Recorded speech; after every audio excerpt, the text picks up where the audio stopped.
He is Jody Rainey. He's the principal at Homer Center High School, but in this case, he's wearing the hat of Heritage Conference president, joining us this morning. Our conversation brought to you by Marcus & Mack, a law firm representing injured people. Jody, good morning. Morning, Todd. It's good to have you with us here today. We are, we've got a number of things we want to talk with you about this morning. First of all, of course, the Blairsville-Saltsburg situation, its ramifications within the Conference. You've got some things to sort through, don't you? We do, but we kind of could anticipate this was going to happen at some point. So I believe that we were prepared. As far as I'm concerned, I think it's a very difficult time for the Blairsville-Saltsburg communities. Change is difficult, and there's very proud traditions in both schools. And so all we have done at this point, personally, and I've reached out to their administration, and I know a lot of other schools in the conference have as well, is whatever we can do to help support them and help them in that transition, we'll be willing to do that.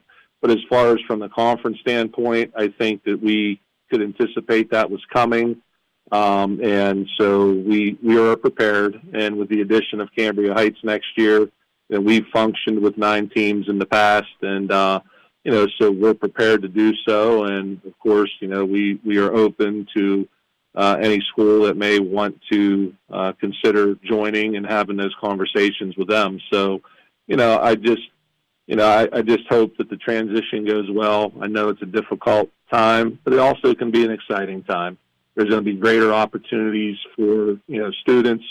And that's what it's always about. Sometimes we tie into adult problems and issues, but, when you're looking at education, what is best for the students. And, so we'll support that, the Blairsville-Saltsburg School District any way we can in the transition as they make it to start the next school year. Just as you put it a couple of moments ago, when you were talking about the possibilities of other schools joining the Heritage Conference, and just as a formality, Heritage Conference has not reached out to anyone, and nobody has reached out yet to you?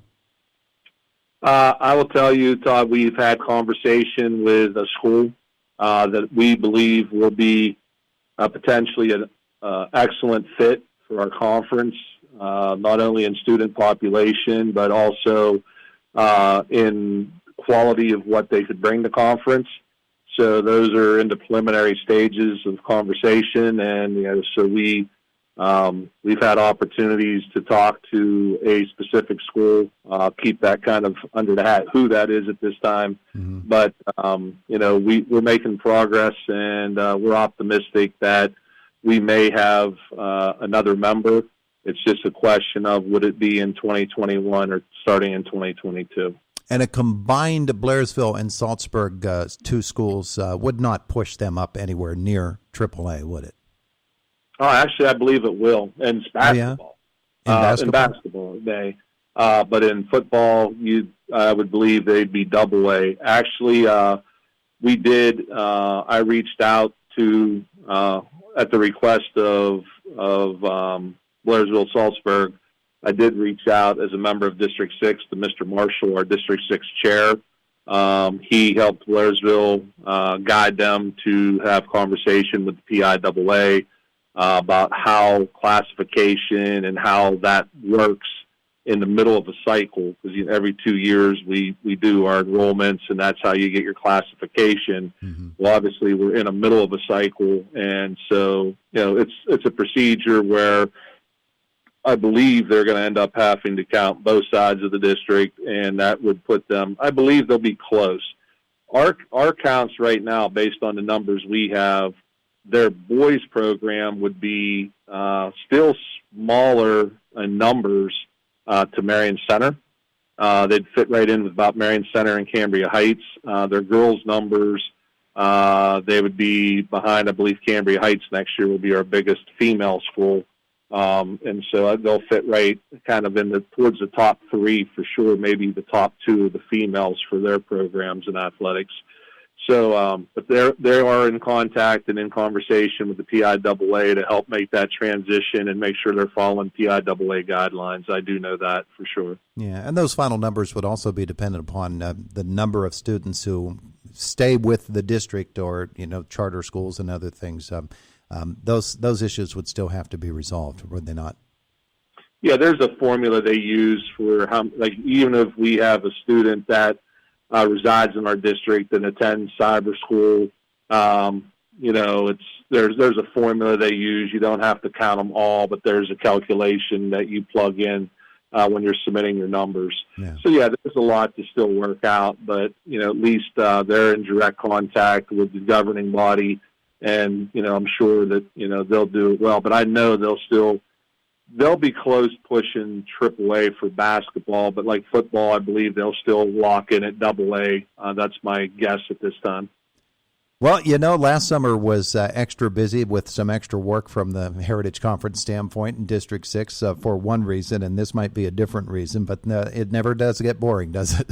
No, it does not. There's always a lot to do, and I'll give the athletic directors and the principals of the Heritage Conference a lot of credit. Everything that they do, they work for, our mission is to provide opportunities for students, enriching and positive experiences. And we do that in multiple areas. We just finished our academic contests. We held them this year. They were virtual, but we still had them. We gave that opportunity to students, and a lot of work went into that. Tracy Richards of Saltsburg is our chair for the academic competitions. Tracy invested a lot of hours, and there was a lot of teachers within the schools who did a lot of work to put that into a technology format and a virtual format. So I'm just really proud of everything that we've been able to do this year in the midst of a pandemic to still provide those opportunities for kids. And may not have been the way we wanted them, but I still think they were positive and enriching and much needed. Absolutely. Now the spring sports are going on. They didn't get to contest the spring sports schedules last year. They are this year. And the Heritage Conference, of course, is setting up for some end of season and maybe postseason for some sports action. Baseball, softball, they're on track, track and field? Yes. Matter of fact, I got the dates for you here, and big announcement coming up here, too. May 11th will be the Heritage Conference Track and Field Championships at United, and that will start at 2 o'clock at United High School.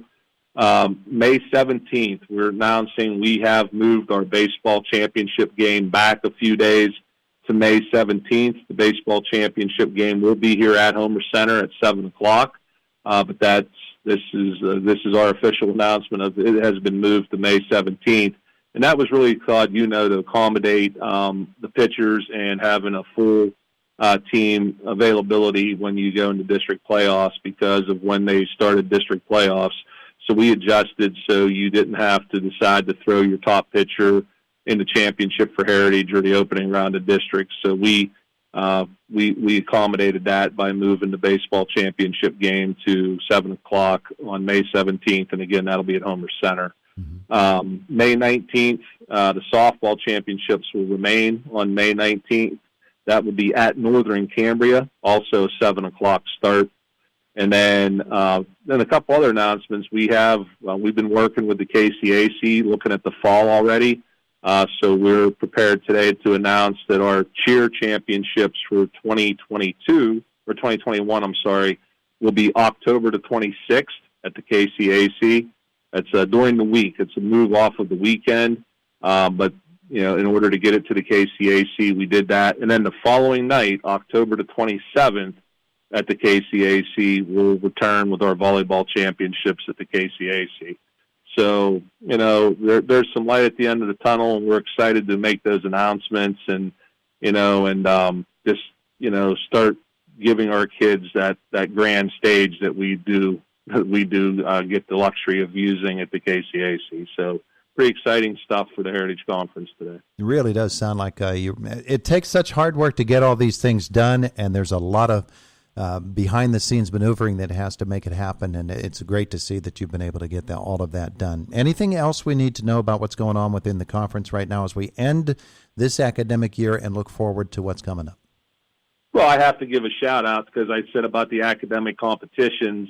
Homer Center was the academic champion this year. How we do our academic competitions, we score them like a track meet. You get 10 points for first, 9, it goes down the list. So Homer Center was fortunate enough that we won the Heritage Conference academic championship this year. And then also we did our robotics competition here recently. I think it was last week. And we were able to stream that with a lot of viewers. But Purchase Line is the 2021 robotics champion. And they do a battle royal. Have you ever seen battle bots? I'm not supposed to use the term, but it's like battle bots is what it is. But anyway, they do a battle royal at the end with all the different schools in the ring, and the last robot standing wins, and that was West Shamokin. West Shamokin won the battle royal. So, what I love about the Heritage, Todd, is that we're reaching all kids. It's not just athletics. The kids that excel in the classroom, the kids that excel in technology and are more like, tactile, hands-on type learners, and also our athletes.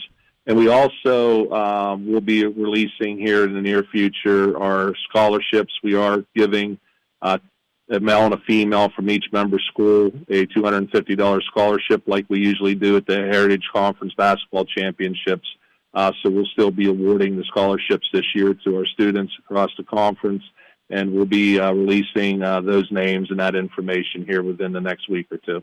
Beautiful, beautiful. And the hard work is certainly something to be praised by everybody involved, students, athletes, coaches, and teachers, all of those folks who make this happen for the kids. It's terrific stuff. Jody Rainey, thank you so much for being with us today, and thanks for the scoops here, too. Hey, thanks, Todd, for covering Heritage and highlighting our kids. We appreciate it. Have a great day today.